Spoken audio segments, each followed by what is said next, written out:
Well, hello everyone, and thank you for tuning in to Anecdotal Evidence. I've got a very special episode ahead for you. This is my conversation with Bhante Ujotika Bhivamsa. Bhante is a Buddhist monk who lives, practices, and teaches at the Serenity Insight Meditation Center of Asheville. And we are very blessed to have him in this community because he is born and raised in the Buddhist tradition.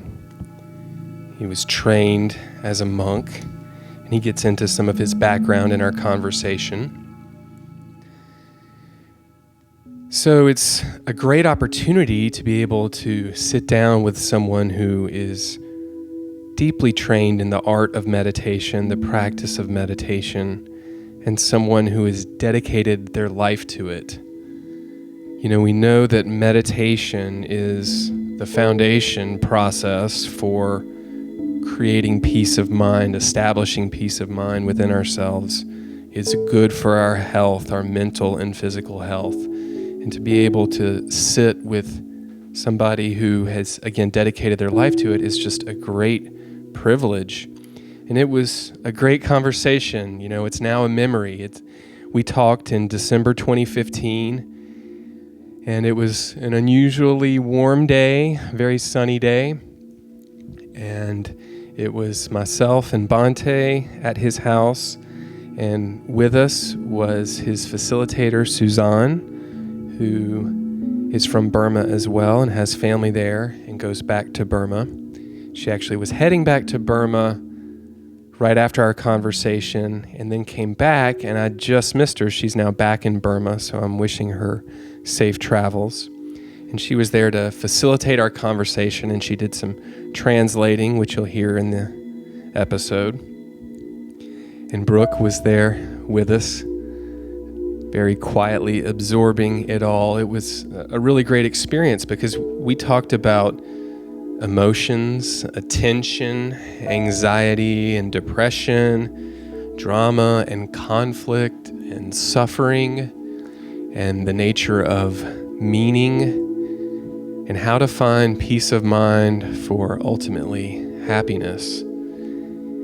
And as you'll see, he's a very warm and optimistic and full person. He's full of life, full of spirit. His eyes radiate kindness, and just being in his presence, I just felt this burden lift off of me just being around him, which, you know, that's a feeling that you can't put into words. But somebody who has practiced meditation for so long and taught others in meditation and led it and dedicated it as the top priority in their life, well, that may be the type of experience that you get around these people. That's certainly the experience that I had. And so I'd never really had anything quite like that. So it was quite a blessing, and I hope it comes through in this conversation. Just to give you the information, to check out more about Bhante's practice and his work, his website is wncmeditation.com. He's got photos there of the meditation center, so you can get a sense for what it's like when they have group meditations. And there is a schedule for how you can drop in for a meditation. It's open to those who are interested, and he leads these on a regular basis. So yeah, without further ado, let's get into it. This is my conversation with Bhante.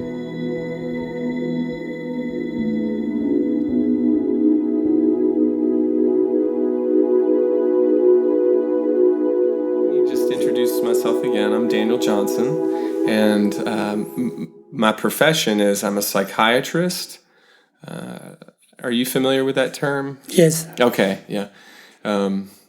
So I'm a physician by training, and I work in the field of mental health, and I'm very interested and excited about this opportunity to speak with you because I know that you're a meditation teacher, amongst other things, and in my life and in my personal life as well as in my professional life and experience, I'm learning that meditation is a crucial part of mental wellness, feeling well on the inside with our emotions and our thoughts.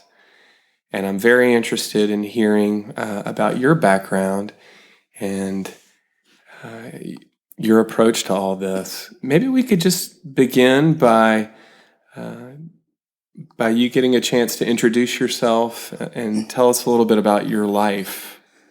My name is Ujotika, Bhivamsa. People call me Bhante. Bhante is a common name to any monk. Okay. So you can call any Buddhist monk as Bhante. Okay. So I was born in Burma, and since I was 11, I became a novice monk. Okay. And when I was 13, I started to learn Buddhist teachings in Mandalay. Mandalay is best education for monks in Burma. So I lived in Mandalay since I was 13. Okay. And I lived in Mandalay as a student for 12 years. I finished a monastic education when I was 24. And since then, I became a teacher. I taught in Mandalay for 10 years before I left Burma. Okay. Wow. Okay. So that's your background in a nutshell in Burma. Did you have to leave your family growing up to enter the monastery? In Burma? Yeah. No, we left. We left our family since I was 11. Yeah. I live in the monastery with my teachers. Okay. Many teachers. Yeah. What was that like? Teachers are like parents. Right. We think these are our parents. They think as their children. Yeah. So did it feel welcoming and comfortable? Yeah, very comfortable. Yeah. And did you come from a family of practicing Buddhists? Yes. Okay. My family Buddhist background. Okay. So was it an honor for you to go to the monastery? Parents are very proud of their children. Yeah. Wonderful. Was it hard work, the monastery? Sometimes. Yeah. Very hard. Learning is always hard. Right. Learning is always hard. Yeah. That is the truth, isn't it? Yeah. So you were in the monastery learning to become a Buddhist monk for 12 years, from 11 onwards. And you taught in Burma before coming here to the United States? Yes. Okay. And tell me about the background of teaching, your schooling, what you learned. There are two major Buddhist branches. One is Theravada Buddhism. Another one is Mahayana Buddhism.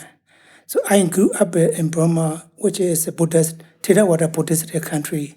So I learned Theravada Buddhist teachings. Right. So many books of Theravada teachings. Yes. It's one of the schools, the Mahayana school and the Theravada school. Okay. Right. And you were trained and grew up in the Theravada tradition. Yes. Okay. What's the difference between the two? That the goal is the same, but sometimes the teachings are sometimes different. Not too much different, little bit different. For example, I think in Theravada Buddhism, we emphasize on learning and Pali textbooks. Pali is a Buddha's original language. Okay. So we learn the Pali textbooks, and we emphasize on Vipassana meditation, insight meditation. Okay. I think Mahayana Buddhist monks don't learn much Pali textbooks. Okay. And Pali is Pali? Yes, right. Right, okay. So I think they practice on concentration meditation especially. In the Mahayana tradition? Yes. Okay. In the tradition that's your tradition is the Theravada and the Vipassana. Yes. Okay. What is Vipassana meditation? Vipassana means seeing or understanding physical phenomena and mental phenomena. Okay. To understand physical phenomena and mental phenomena, we emphasize on mind and body. So, on what in the body? Mind and mind and the body. Okay, right. So, the characteristic of mind and body is always changing, the process of changing. So through insight meditation, we see the characteristic of mind and body. That is insight. Okay. So insight meditation means developing the wisdom that clear understanding the nature of mind and body, or the characteristics of mind and body. Okay. What kinds of characteristics, what are the fundamentals for understanding the mind and the body? The mind is always changing, moment to moment changing. Physical cells are also moment to moment changing. That's a changing process. We call it impermanence. Yeah. Pali word is nature. Okay. So then everything conditioned things are subject to suffering. So suffering also the characteristic of mind and body. Another one is no self, because we cannot control our mind and body. We cannot control. We cannot control. The mind is, arising, passing, moment to moment. Yes. According to condition, physical cells are also arising and passing away. So we cannot control. Right. So that is why the characteristic of mind and body is impermanence, subject to suffering, and no self.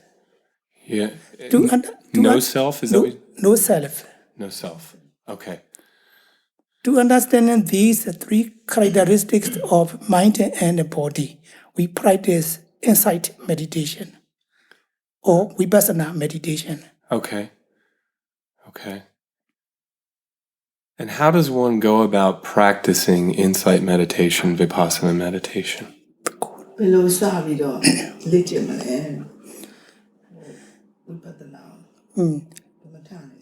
The concentration is essential to develop insight. Yes. So we need to establish concentration meditation to attain a deep concentration. Through deep concentration, we can focus on mind and body to understand their nature. Okay. Through deep concentration, we develop an understanding. Yes. Okay. And this takes time and practice. Yeah, that's it. The meditation is a lifelong practice. Okay. So it's not like you just get it and master it early on, right? No.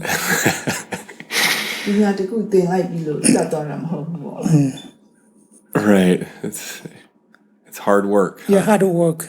Yeah. Is that open to everybody, or is it only certain people who can practice this? Everybody. Okay. For everybody.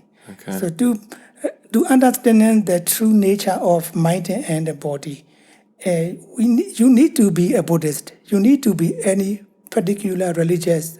You don't need to be, Right. Yeah, particular religious person. Right. But the Buddhist way, of course, is the way that you're trained in, and that's your discipline. But it's open to any religion. Yes. Okay. Any religion, any human being. Yeah. Well, that's nice. That's very inclusive. And that's really good to know. Yeah. So I've got some questions on my mind that I hope that we can talk about that will appeal to our listeners about how is it that a beginner could begin to learn the practice of meditation. How does one get started? To practice meditation, it is easy, not difficult. Oh, okay. Make your mind calm down. Make your mind calm down. Yeah. And focus on a single object, like breath. Through single object, start meditation practice on the breath. If you can stay on the breath, your mind comes down. So it doesn't go away, doesn't wander a lot. So your mind become less hindrances. The less hindrances, the more you are calm. Your mind become happy.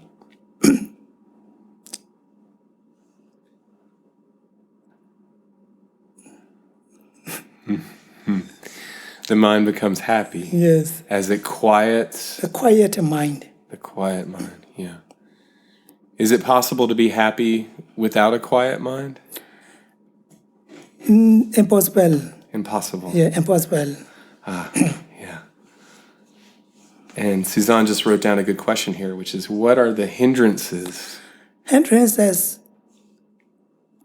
means the mind state that hinder the mind,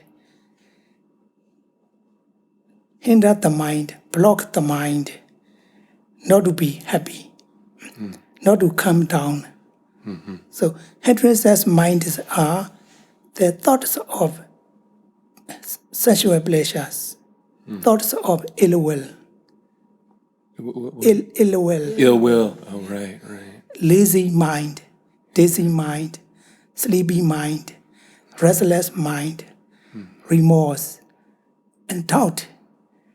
These mind states are called hindrances because they hinder the mind not to be happy, not to calm down. Mm-hmm. So through meditation practice, we can let go of these hindrances. Okay. Hindrances make our mind, sad, depressed, or any other problems. Mm-hmm. Mm-hmm. And the practice of meditation helps us to break through these hindrances? Yeah, break through these hindrances. Okay. Especially concentration meditation make these hindrances go away. Mm-hmm. And then through insight meditation can cut off these hindrances. That means abandon these hindrances to attain ultimate happiness. Ultimate happiness. Yeah. Is that available for everyone? Available for everyone. I figured you were going to say that, but I just wanted to hear that. And that's very encouraging, and that's a wonderful feeling. And these are the kinds of complaints and that I hear when people come into my office as a psychiatrist, that my mind won't slow down, that it's racing, or that I can't seem to control the mind. And sometimes in our society, these conditions get labeled terms like attention deficit disorder. Have you ever heard that? Attention deficit disorder, ADD. Yeah, ADD, yes. So, we have labels for these afflictions in our society. I'm curious as to what your thought and perspective is on these types of labels and how that fits into your understanding or doesn't fit in. Labels are the lo say pian la yoga so tamade. Pumwa and now below me and to yoga tamade. The mental hindrances. Yeah. Oh, we don't call as disease, mental disease. We call habitual tendencies of human beings. Habitual tendencies of human beings. Habitual Yeah, tendencies. habitual tendencies of human beings. Yes, okay. Well, I prefer that term to a term like disease because it implies that, we can change our tendencies and habits. Although, as you were saying, that takes hard work. Learning is always hard. Yes. Yeah. Learning is always hard. Practice is more difficult. Yes. Yeah.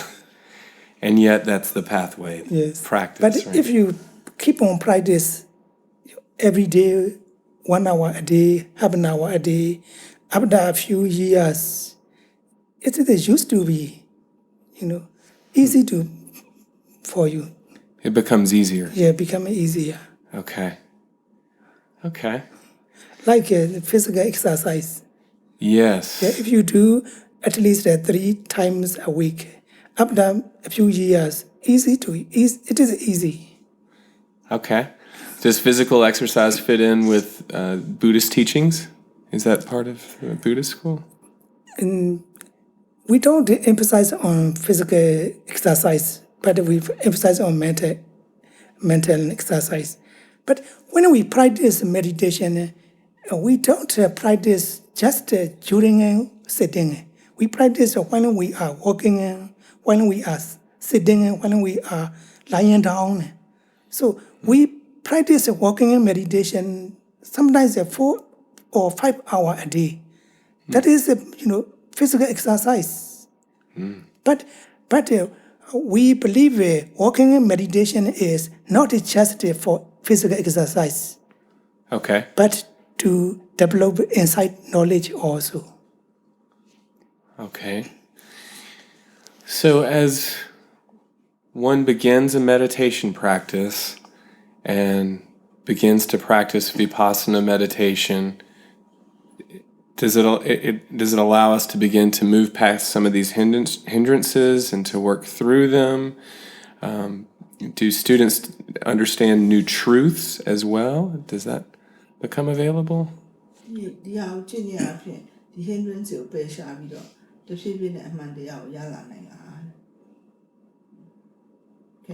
you abandon these hindrances slowly by meditation? Yeah, sure. Yeah. Through your own experience of insight meditation, you can then let go of hindrances, step by step. Finally, you can abandon all of them at all. Is that enlightenment at that point? Yeah, that is enlightenment. Okay. 4 stages. Different stages of enlightenment. Yeah, there are 4 stages of enlightenment. Okay. What are those?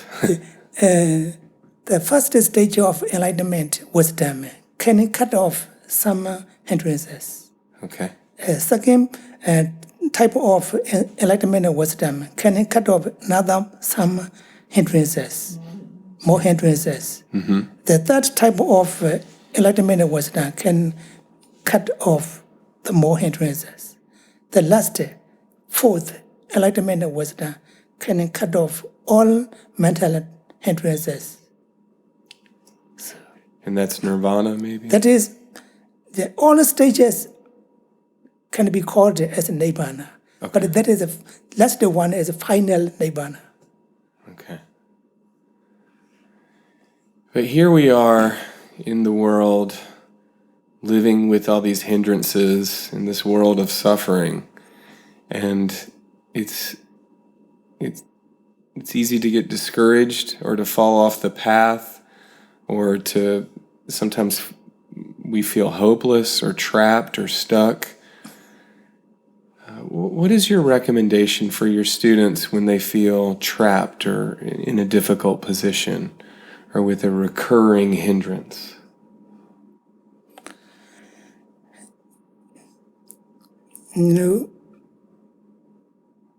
As I said, meditation is not easy. To abandon such hindrances, you have to practice very seriously, very attentively.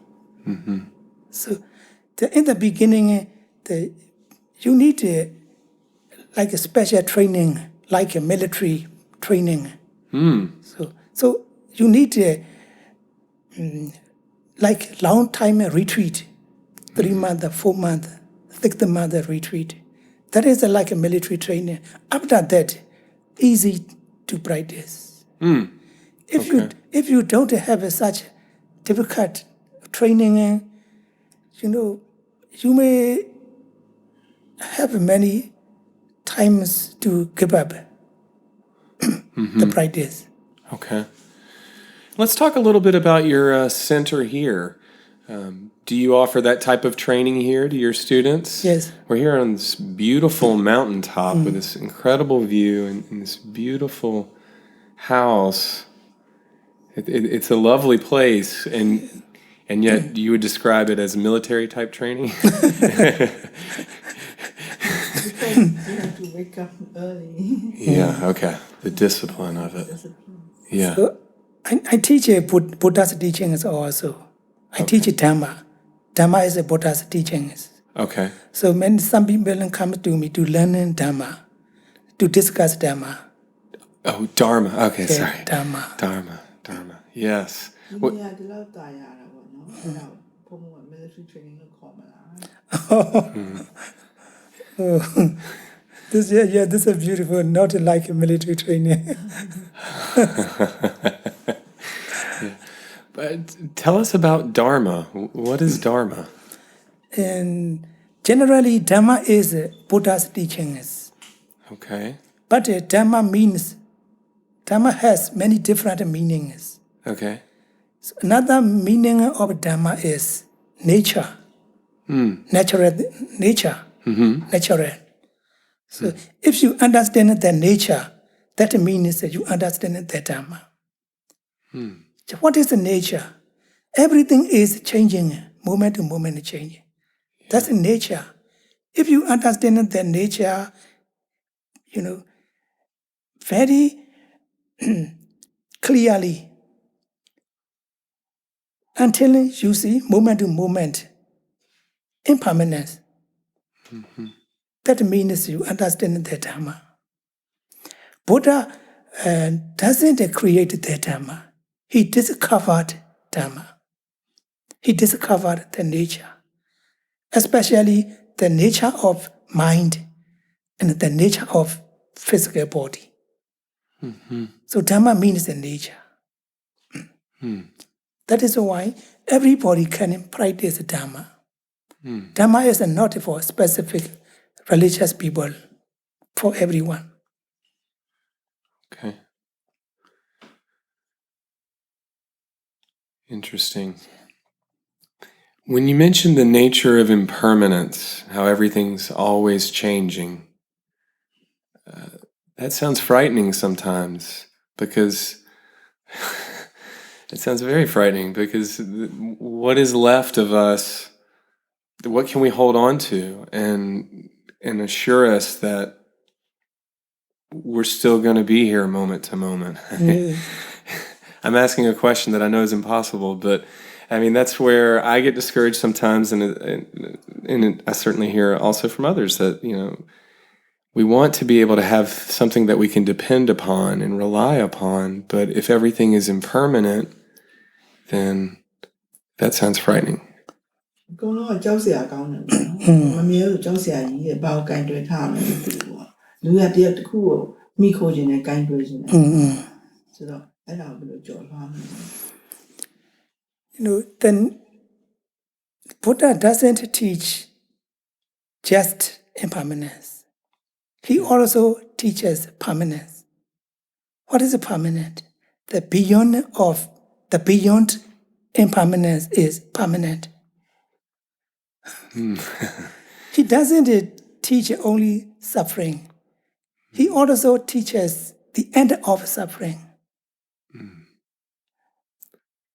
And how do we find that? How do we get there? To understand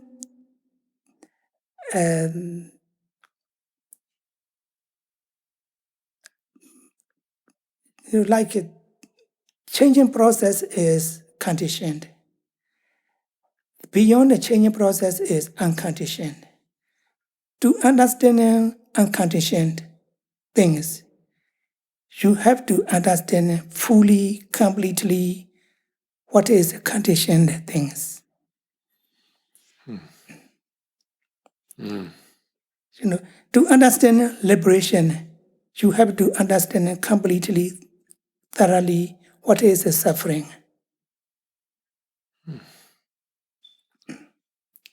So to understand what is suffering, we practice insight meditation. Through insight meditation, we understand clearly what is suffering.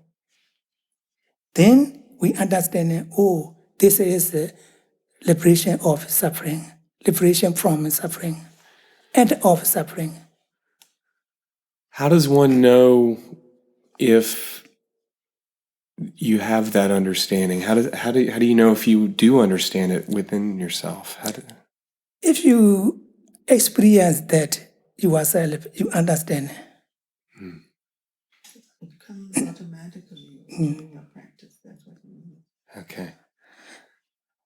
It comes from the practice. Yes, it comes from practice. And is it a feeling within? Does it go beyond words, maybe? Or Understanding.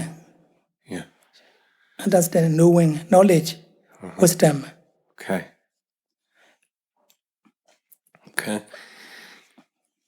Could we talk about human emotions, feelings? What do those mean to you?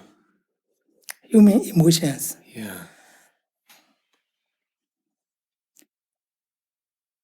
We have emotions all the time. But I don't know the meaning of emotion in English definition. Emotion comes out. Yeah, the Pali word is Vedana. Vedana is translated sometimes a feeling, sometimes emotion. So Vedana, there are many types of feeling. Pleasant feeling, unpleasant feeling, neutral feeling. Right. So even in unpleasant feeling, there are two. One is physical unpleasant feeling, mental unpleasant feeling. Okay. The same way, physical unpleasant feeling, mental unpleasant feeling. So the last one is neutral feeling. We all have these feelings in our mind or in our body. Yes. Always, all of the time, we have one of these feelings. Right. And we like the pleasant ones. Yes, people like pleasant one. They against the unpleasant feeling. Right. They should accept whatever is it. Pleasant or unpleasant? Yes. But the unpleasant ones we naturally want to get out of. Right? That is it because of habitual tendencies. So learning how to tolerate the unpleasant ones. Yes. Yeah. It's hard to do. But the meditation practice helps. Right. When you sit for 1 hour, 2 hours, you have a lot of pain, physical pain, and mental pain also.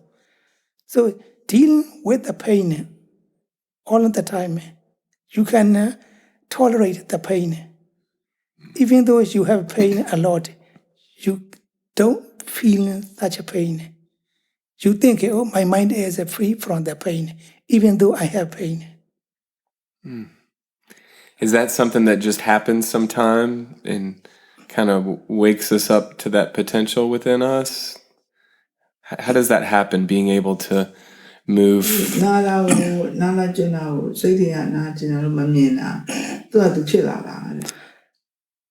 your own practice, but you need to practice with a good teacher, experienced teacher. He will guide you how to continue your practice. And if you practice under such a good experienced teacher, you can understand yourself easily. So for example, if you have pain in your body, so you know that's a pain. You think this is my pain, I'm pain, my pain, I feel. But the feeling is mental feeling. Pain is a physical pain, different. You don't see different. You see the same. So you think my pain, I'm pain, my feeling. So if you understand mind and body different, mind is just a mind. Body is just a physical body. Physical pain is just a physical pain. My mental feeling is just a mental feeling. If you see both separate, you know, oh, this is a mental feeling, or this is a physical pain. You see them separate. Then you start to not to feel that physical pain. Looks like you are physician. You are operating someone. That person has pain a lot, but that physician doesn't feel any pain. He is watching, operating the person. So he sees separate, like that. If you see physical pain as physical pain, your feeling is different from physical pain, separate.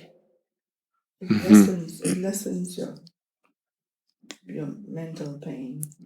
At that stage, you experience, you understand, you don't have pain. So Buddha always advise people who are suffering a lot, especially at their deathbed. Buddha advised them, don't let your mind pain. Even though you have a lot of pain, don't let your mind pain. Don't let it get to your mind. Yeah. Okay. Practice leads to that. Okay. I'm going to ask you about just a variety of topics that I'm curious about your answers to. What do you think about the concept of worry and anxiety? Worry, anxiety is continuous thinking, thinking of sadness. Yeah. If you are thinking a lot of sadness, depression, that is, what the sadness, anxiety, depression. If you can stop your thinking process, you don't have anxiety. Have you ever experienced that before? Anxiety and depression? Is that? Yes, I am still a human beings, normal, common human beings. Yeah. Sometimes I have, but whenever I have, I practice. And it helps? Yeah, it helps a lot. Yeah. Okay. The meditation helps to cut off such thinking process. Okay. And you mentioned depression and sadness. Yes. What about that? What's the understanding of sadness? Because sometimes we're able to move through it and it clears through us, and sometimes we get stuck in sadness and it stays for a long time. Maybe we lose someone when we're grieving and we're sad, or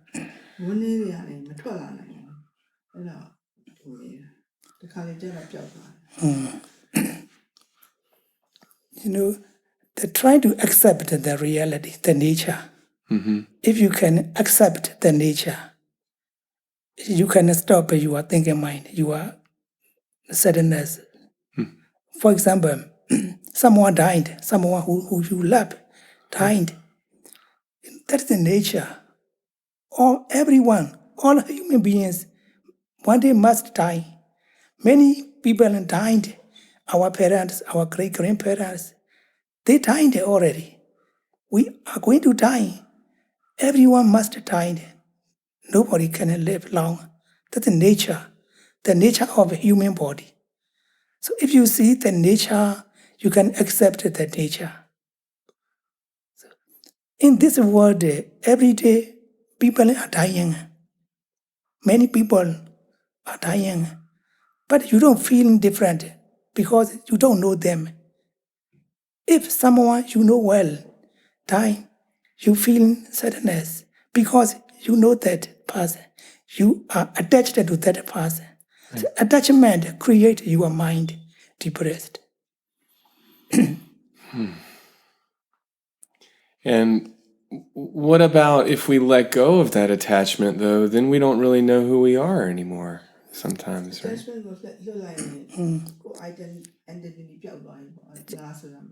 We think like that, but it's not true.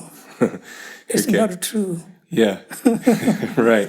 That's the illusion that is there for us. Yeah, over and over again.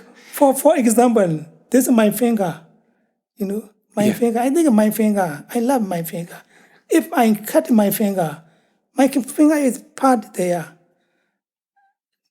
That is not my finger. Like hair. I cut my hair. I don't want to see my hair again. Right? Right. I don't want to put my hair in my mouth because I think they're separate. Yeah. If we think separate, we don't attach. So the same way we are attached to our mind and our body. So that is why we think without our mind, we don't. Life is nothing.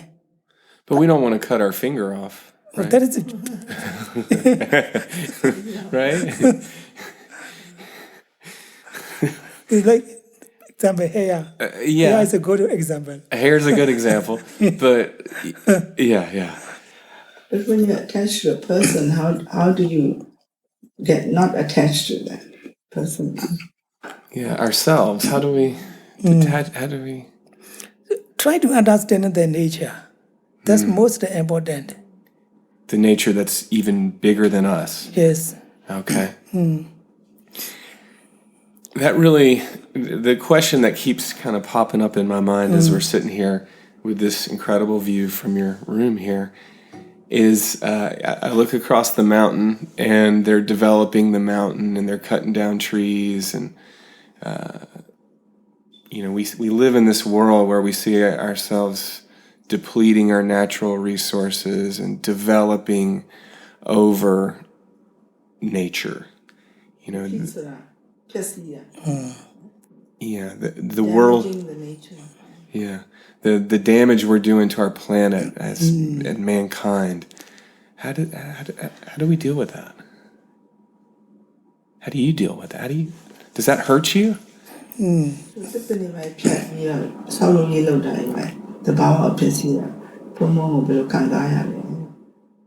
it hurt you?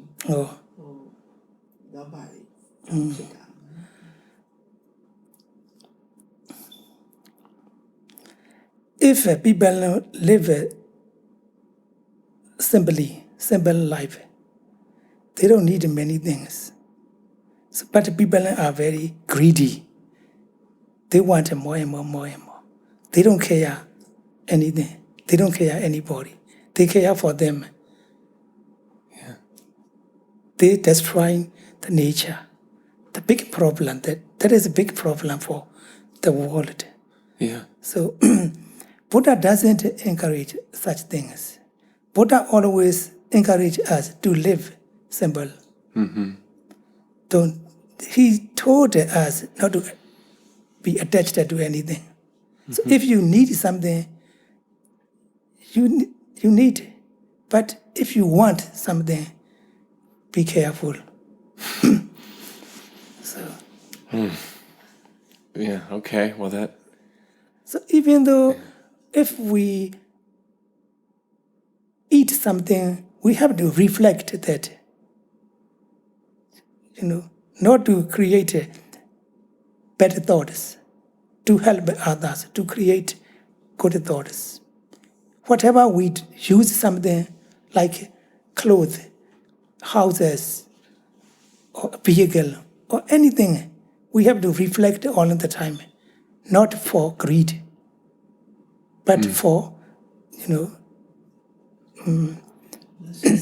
the necessity. So that sounds like what folks in the West call mindfulness, with our actions being mindful. Yeah, mindfulness. Yeah. Wise attention. Wise attention. Wise attention. Yes. Is the righteous path. Right. Wise attention is very important. And how does it affect you when you see that our world is not behaving in a mindful way? We live in a society that doesn't practice mindfulness. And that's very discouraging at times.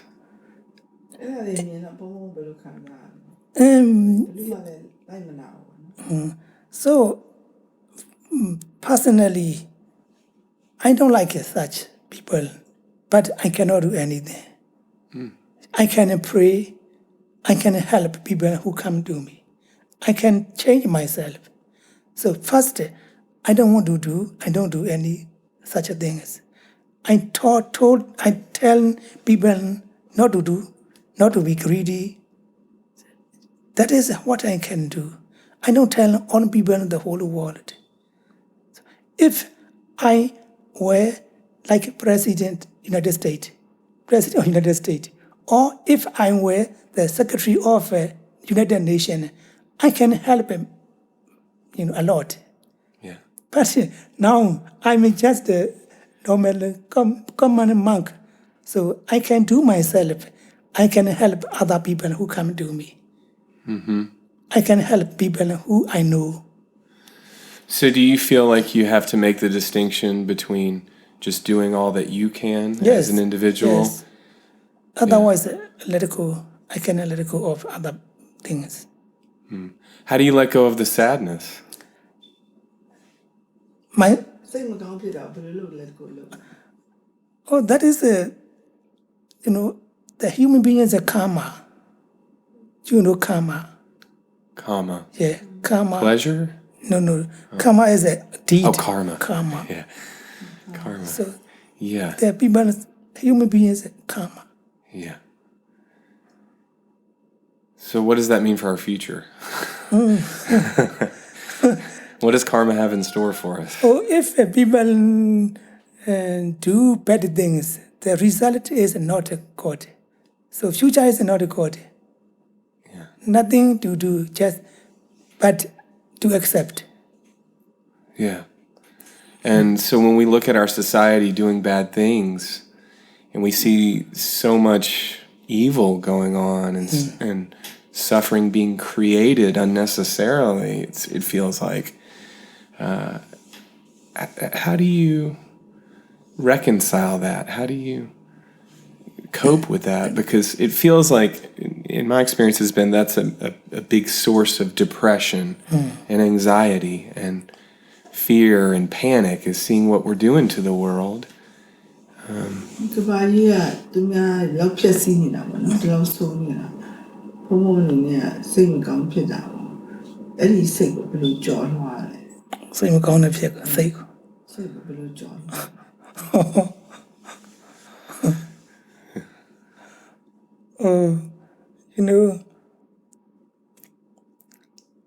One day I will die.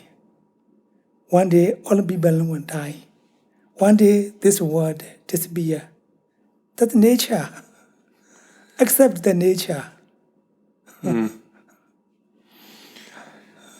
That's a big one. So you're at the point of acceptance that Yes. the beauty in the world is going to come to an end. Yeah, every day is come to the end. Yeah. When do you feel like you have to do something about it? How do you know what your part is or what anybody's part is? How do we know that? ကိုယ့်ရဲ့ role ကဒီပျက်စီးနေတာကိုဘယ်လိုကူညီနိုင်လဲဆိုတော့ကိုယ့်ရဲ့ role ကိုဘယ်မှာဘယ်လိုမြင်လဲ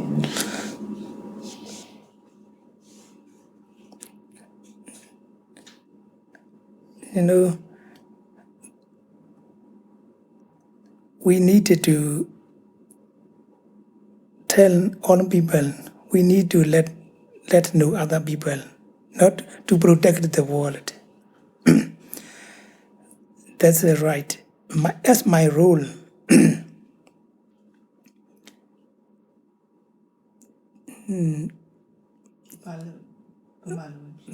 can translate. အများကြီးလုပ်ဆရာမရှိဘူးကိုယ့်တက်ကသူတောင်းပေးရုံပဲရှိတယ် He said, as a monk, there's nothing much he can do except pray that people will live better and not do all those bad things. Yeah. So we pray for that. We pray for, like, even ISIS.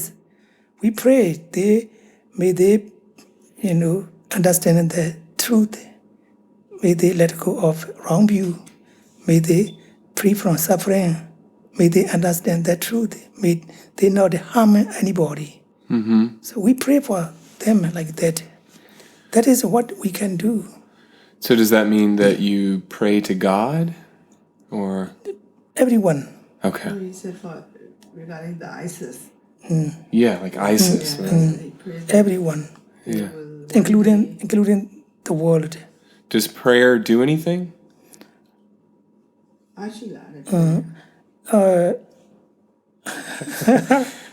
I think if that person who pray is powerful, the prayer is also powerful, I believe. But not just dependent on the prayer, but also dependent on the human beings' karma. The karma. Their karma. Okay. And so the idea is that if we pray, then the karma maybe have a better outcome. Yes. Okay. what Bhante says, he will pray for goodwill among people, but that's the end effect will also depend on each individual's karma, how good they have been or how bad they have been. Mm-hmm. So only his pray will not work. It depends on their karma also. Okay. If they are destined to suffer, they will suffer. Yeah, that's what it's saying. Is our world destined to suffer? ဒီကဘာကြီးက suffer ဖြစ်လာတာနောက်ဆုံး destiny in the end. Hello. ဒီကဘာကြီးကလူတွေကပေါ့နော် suffering destiny က suffering လာတယ် you know what destiny is? Destiny. Yeah. That I'm destined to suffer. What destiny? Destiny is like the end. Or final goal. So လူတိုင်းက suffering ဖြစ်ဖို့လုပ်ထားတာလား မဟုတ်ဘူးလေ suffering ရှိသလိုဒီ suffering လွတ်မြောက်တာကြီးလည်းရှိရလေ She said not everything is destined to suffer. There are people who are destined to suffer. There's also situations where you can end suffering. ဟိုပျော်စရာတွေလည်းရှိတယ်နော်စိတ်ဆိုးစရာတွေလည်းရှိတယ်အဲ့တော့ပျော်စရာတွေကိုရှာရင်နဲ့လူတွေကစိတ်ဆိုးစရာတွေကြီးရနေတာ There are a lot of things that you can be happy about, and then in the chase after happiness, sometimes you will get angry when you don't get what you want. Right. So anger arises. So အဲ့တော့ဒီပျော်စရာတွေစိတ်ဆင်းရဲစရာတွေပျော်စရာတွေရှိရင်လည်းပဲဟိုလိုတဏှာလောဘနဲ့မပျော်ဘူးစိတ်ဆင်းရဲစရာဖြစ်ရင်လည်းပဲဒေါသမဖြစ်ဘူးရ the important thing is when you go after something you like, ပြောစရာရှာတဲ့အခါမှာလောဘမရှိရ ဒါပေါ့အေးပေါ့ When you go after something you want or like, you have to you restrain yourself not to become unhappy if you don't get what you want. So that's what he means with not everyone is destined to suffer. And also in the process, you also try to understand that if you don't get this, you don't need to be angry. Okay. အဲ့တော့ဒီလူတွေကဆင်းရဲမှုနဲ့အဆုံးသတ်နေတာဘာကြောင့်လဲဆိုတော့ပြောစရာကိုရှာရင်နဲ့အဆုံးသတ်နေတာ Why are people suffering? People are suffering because they are going after what they think will make them happy. Right. As they go after that, they will meet unhappiness. so ပျော်ရွှင်စရာဆိုတာကိုယ်တန်ထာမှာရှိတယ်ဆိုတာသိလို့ရှိရင်ပျော်ရွှင်စရာအများတန်းရှိတယ် So if you want to be really happy, you don't need to go after anything. Your happiness can be in yourself. right ဒီ happiness ကမှတကယ် happiness ဘာမှတခြားလည်းဖြစ်စည်းစရာမလိုဘူးတခြားလည်းဘာမှဒုက္ခပေးစ The ရာမလိုဘူး happiness that comes within yourself is something that no one can destroy. အဲ့ဒီ happiness မျိုးမှာဗုဒ္ဓဆိုလိုတဲ့ happiness ကအဲ့ဒါပဲသူများကိုလည်းမထိခိုက်ဘူးကိုယ့်ကိုယ်လည်းမထိခိုက်ဘူးဘဝဟာပျော်စရာ So the happiness that Buddha preached is the happiness that you nurture within yourself, and this does not harm anyone. You don't have to harm anyone to get that. Okay. So my next question would be about the nature of consciousness. So you described how there's individuals out there who are suffering and are reaping bad karma, right? People are doing bad things out there. And yet we're all connected, right? What's the nature of consciousness? Is everyone's consciousness different, or is it connected somehow? Each have an individual consciousness, Okay. but we are all related each other. Not like related as one. Not like one consciousness is related with other people. Not like that one. You have your own individual consciousness. I have my own. She has her own consciousness.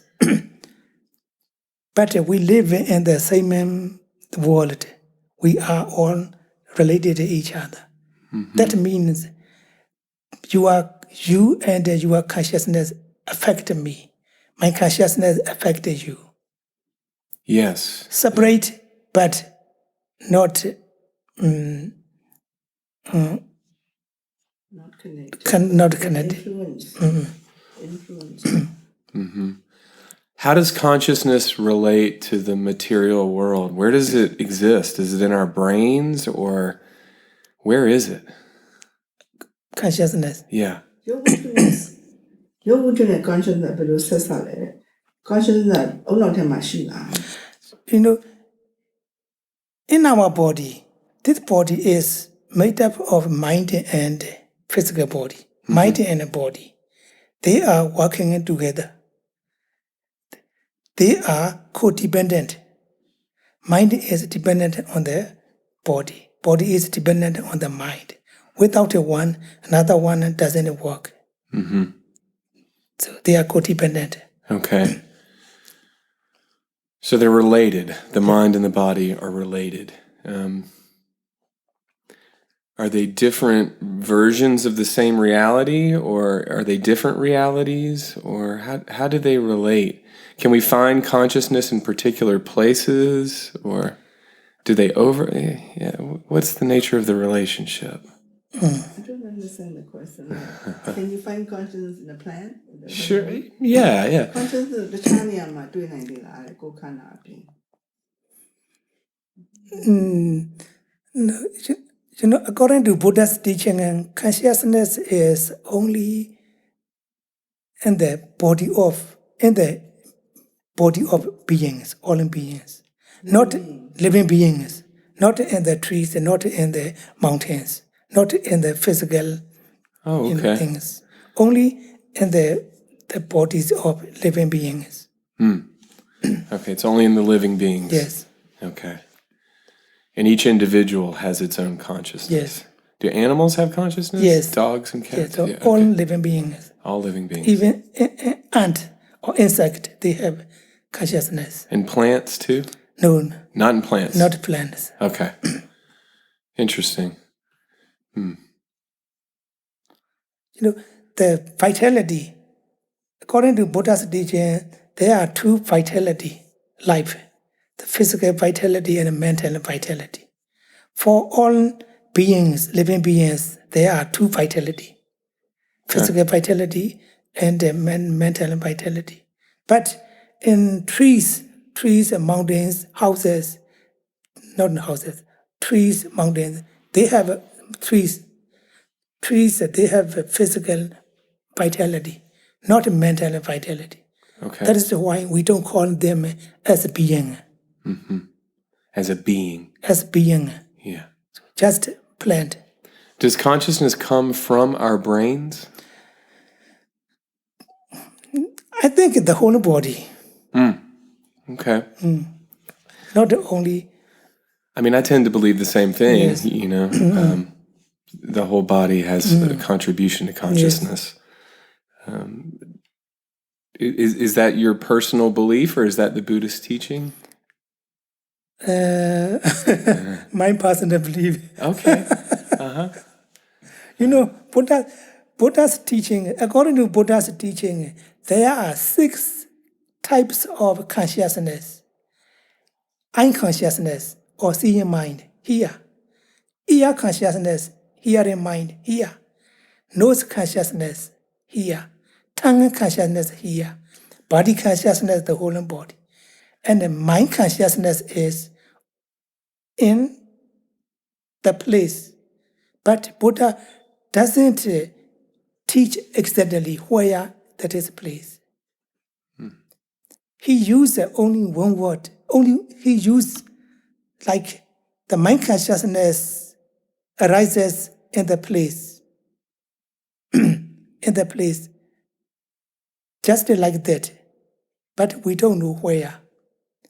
Traditionally, we believe sometimes mind is here, heart base.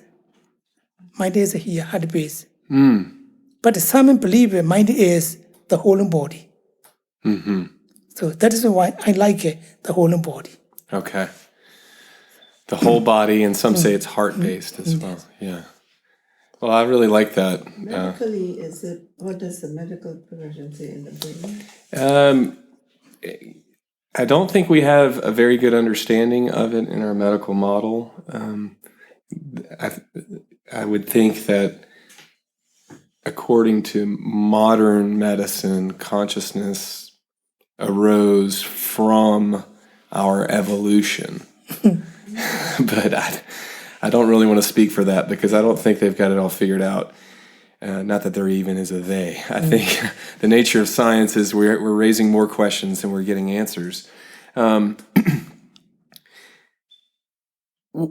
have several more questions, because we're covering some great ground here. What about the nature of drama and conflict? Conflict. Conflict, yeah. Drama? What do you mean by drama?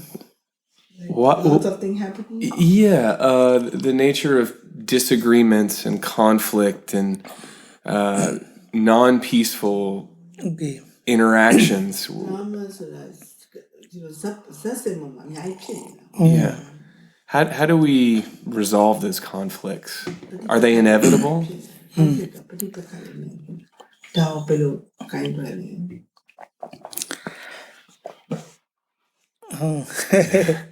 Many Buddha's teachings are how to solve such a problem. Yeah.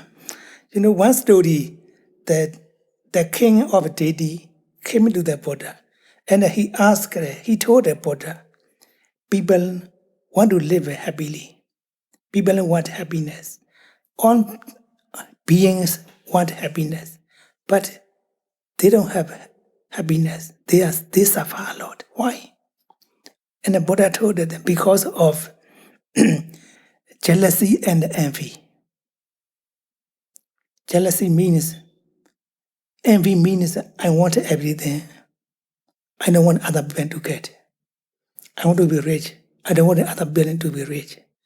That's envy. I have things I don't want to share with the other people. Envy. Jealousy means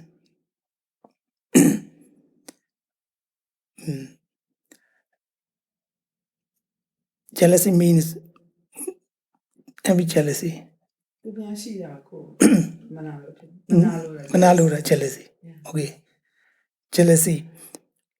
Someone who are better than me, like he's richer than me, he's more educated to me. I don't like that. I hate that. I don't want other people to be more than me. That's jealousy, right? So envy means that I want everything. I want educated. I want my children to be educated. Everything I want, I want to keep. I don't want to share with other people. That's envy. Because of jealousy and envy, people are always fighting. That's where it comes from. Yes. Yeah. What's it like being a monk here in Western North Carolina? ဘုန်းကြီးလောက်ရတာဘယ်လိုခံစားရလဲ Personally, I want to live like this, very quiet place. That's why I like here. Uh-huh. I'm happy living here. Okay. What brought you to America? How did you know that this was your place? ဘယ်လိုသိလဲတဲ့လူရောက်လာ I think this is my karma. I lived in Boston before I moved here. And I looked for the place to start my own temple. I drove down from Boston to New York to Washington, D.C., and I drove here. I like the mountains.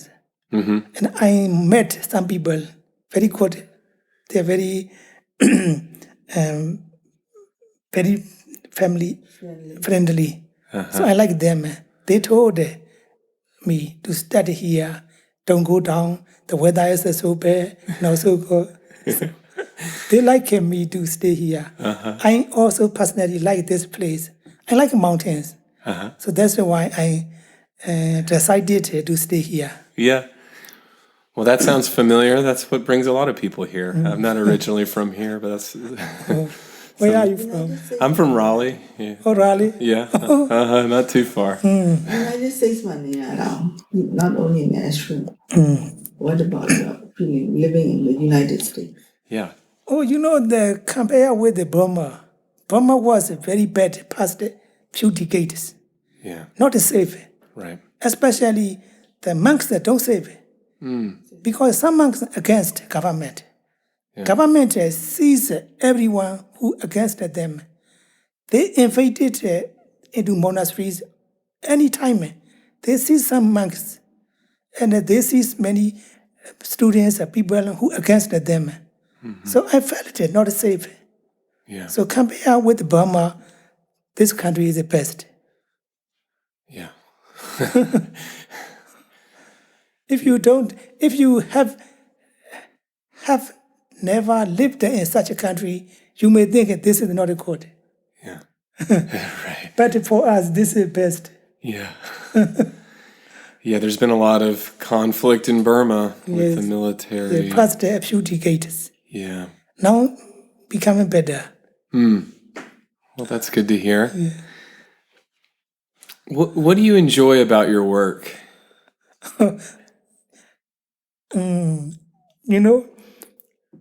Before I left Burma, I wanted to learn everything.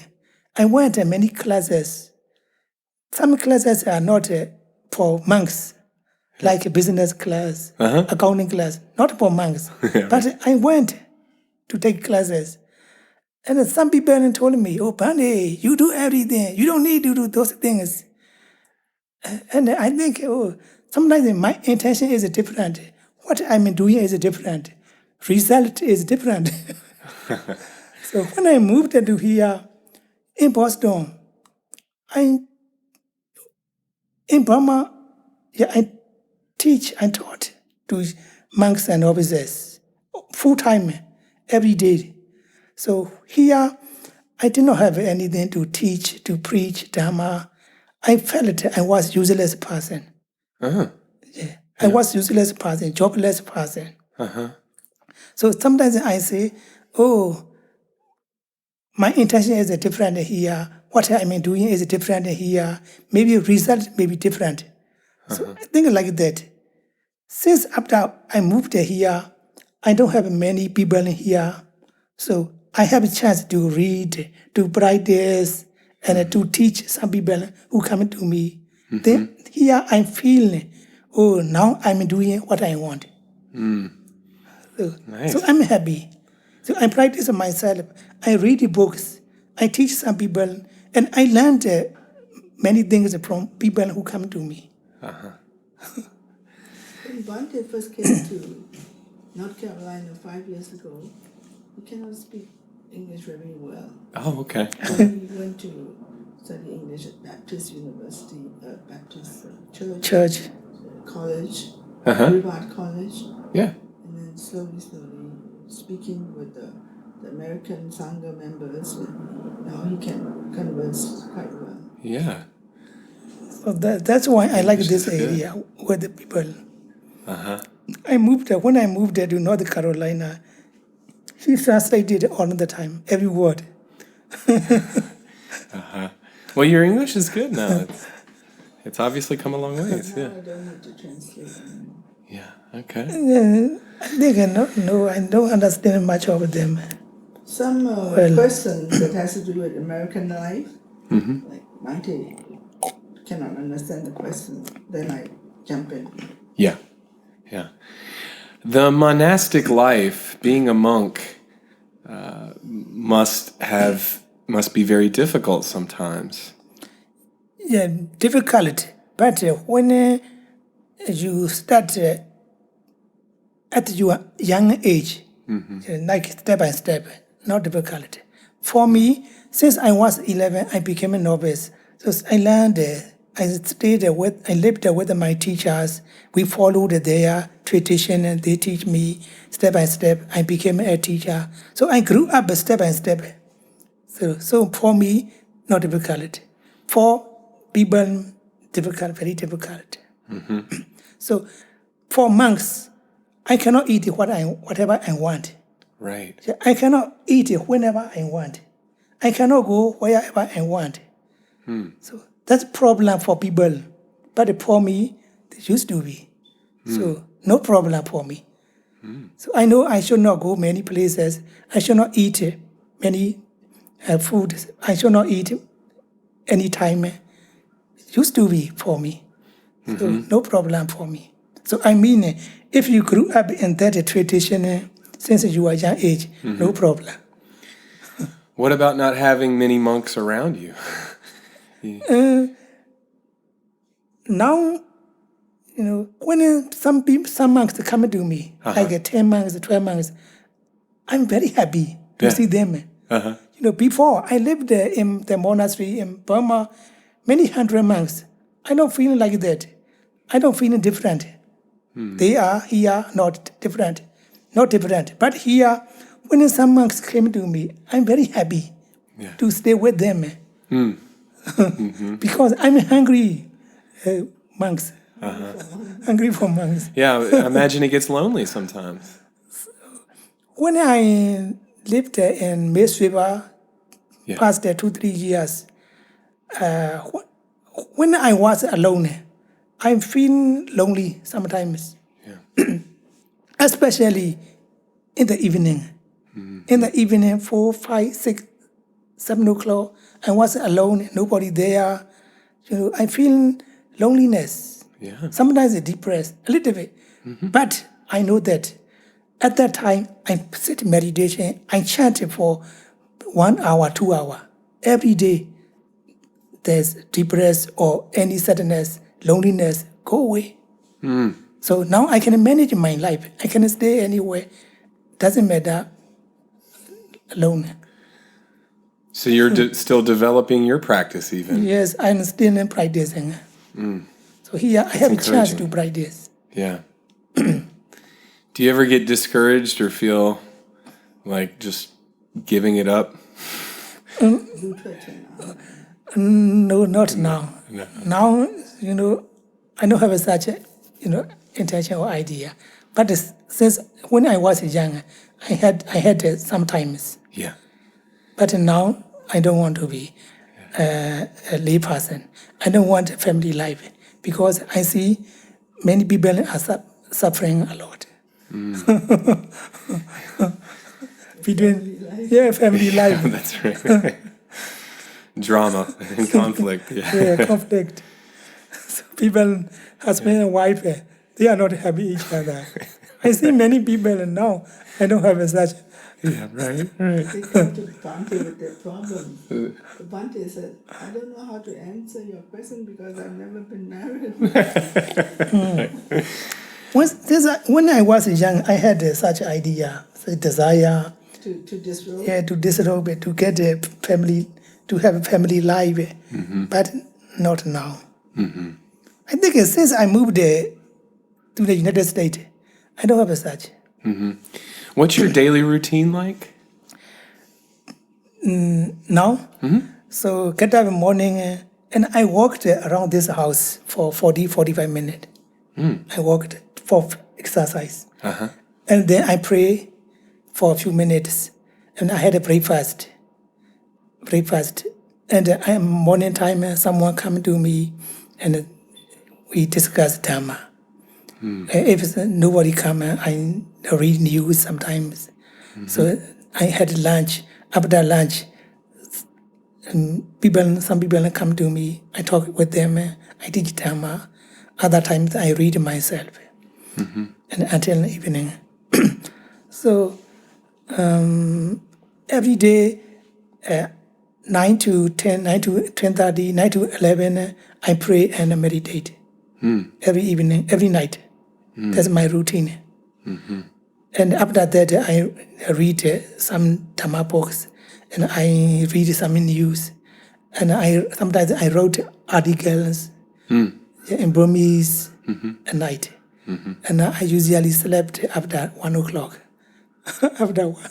Oh, that's kind of late. Yeah, late. It's a late night. Yeah. You left out playing chess, Bhante. Chess. Yeah. Sometimes. Bhante loves to play chess on the computer. Brooke was just playing chess. You like, I'm not smart enough. yes, I was young. I like that. Yeah. Maybe we can have a game one day. No, I'm not that good. I played too, yeah. Brooke, did you have any questions that you would like to ask? Anything about reincarnation? In Theravada tradition, we don't use a reincarnation, but we use a rebirth. A rebirth. Everyone will be rebirth after death. So the rebirth is countless.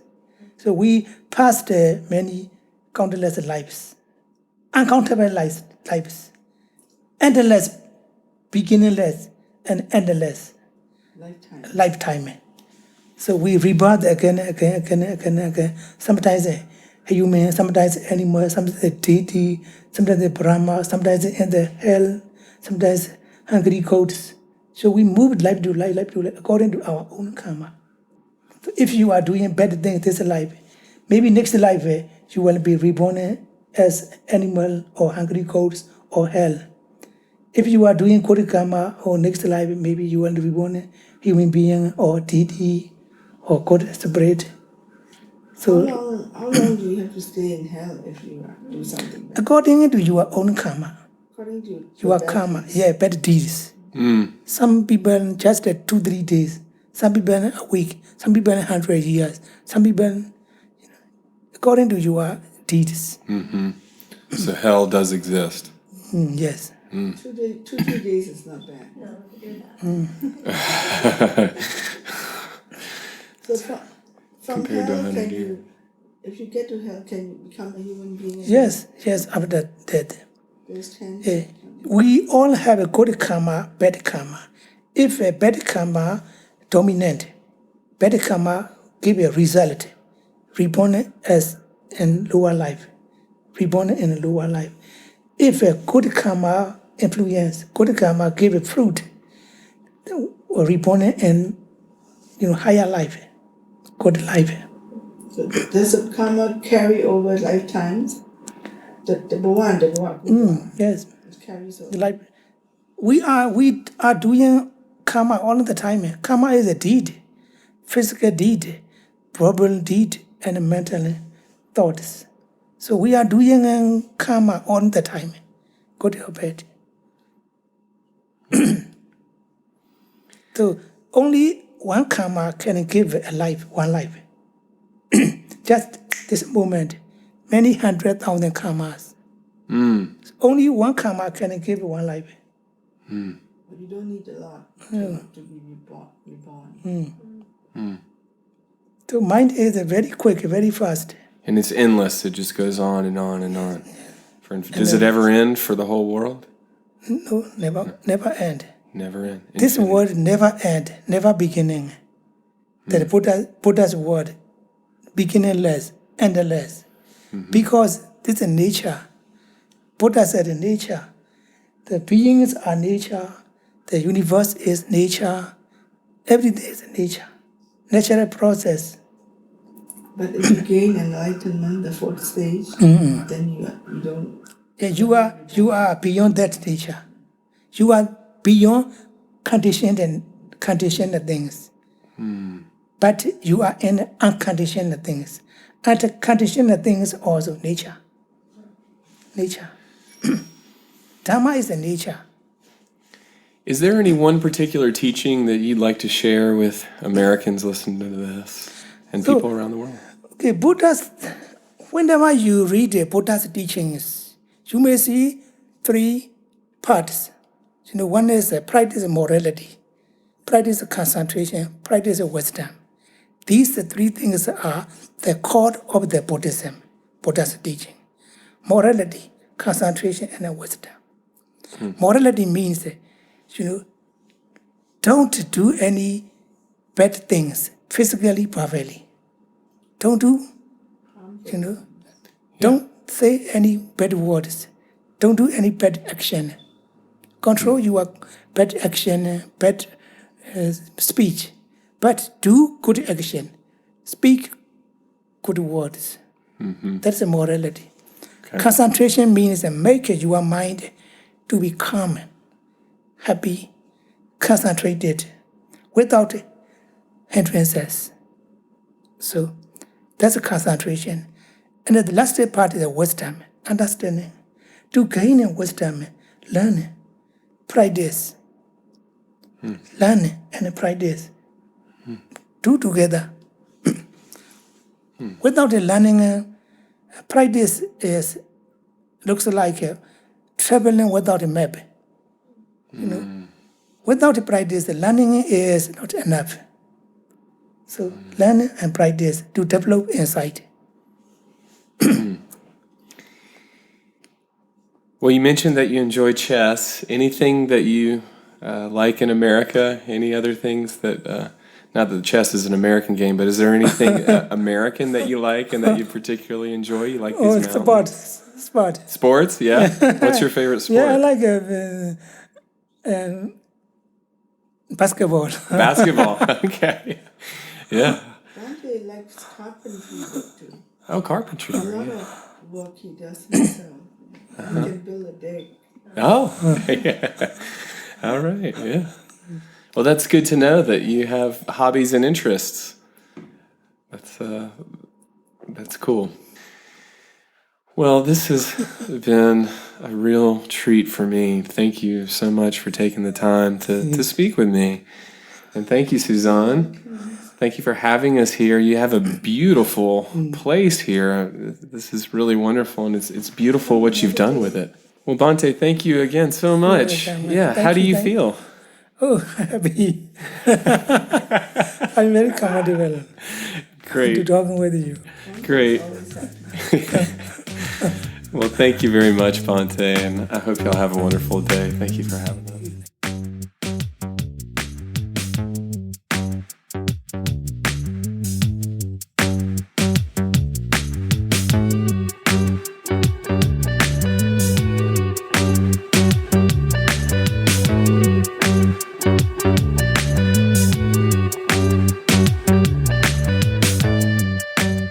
All right, well, that's it. That was my conversation with Bhante Ujotika Bhivamsa. Thank you, Bhante, so much for sharing that with us. What a lovely conversation. It's just a beautiful memory, and I'm glad to be able to share that experience with you.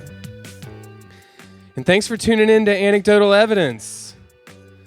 I didn't mention this at the beginning, but we are winding down season 1, or this chapter of the Anecdotal Evidence anthology. It's been quite a journey so far. I'm really looking forward to sharing these remaining episodes with you. Next week I've got Angela Hind, MD. She's going to talk to us about being an ethical physician and the dangers of toxins and stuff we need to know about GMOs and fluoride. So that's going to be a very entertaining conversation. Check that out. And we're going to be wrapping up this whole anthology of anecdotal evidence, bringing it to a close in this chapter, this volume of work. It has been an incredible journey. I'm going to share more with you about that in the weeks to come. We've got, as I mentioned, the episode with Angela Hind, MD, and then we've got an episode with the musician Chris Wilhelm. And then I'm going to wrap things up in this volume with another episode kind of detailing where I'm at and what I've learned from this journey. So I thank you all for tuning in and supporting the podcast and learning on your healing journey as well. Feel free to send me an email at anecdotalevidence@danieljohnsonmd.com. Look forward to hearing from you. So thanks again for tuning in. This is Daniel Johnson, MD. Take care.